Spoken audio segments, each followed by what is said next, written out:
isang kakaibang virtual reality experience ang binuksan para po sa fans ng BTS. Magbabalita tungkol dyan si Von Belenario.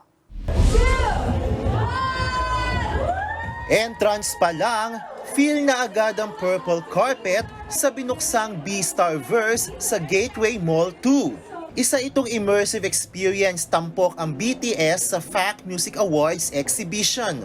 One-of-a-kind virtual reality experience yan. Para mo na kasing napanood ng live ang BTS sa kanilang pagpe-perform ng iba't iba nilang hits gaya ng Butter, Yet to Come at Permission to Dance.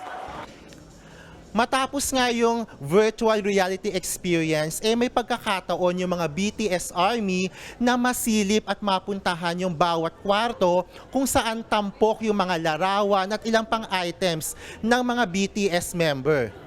Bawal na ang camera sa loob para hindi ma-spoil ang ganda ng bawat silid na dinisenyo ayon sa personalidad ng mga BTS member na sina Jin, RM, Suga, J-Hope, V, Jungkook at Jimin.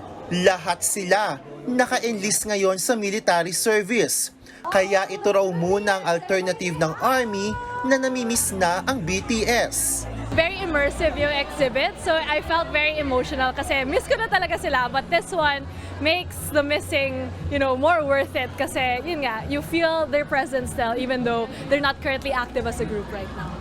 Ang B-Starverse ang pangatlo ng exhibit sa Southeast Asia, pero iba pa rin ang touch nito para sa mga Pinoy Army. Not only the Filipinos fans, but the fans worldwide, they are going to love it because it is a new experience, but specifically for the Filipinos. All out din ang support ng mga piling Philo Army, pati na mga K-pop group. Magbubukas sa publiko ang B-Starverse. Bisitahin lang ang social media pages ng B-Verse Manila para ma-check ang schedule at iba pang impormasyon. Ako si Von Belenario para sa 1PH.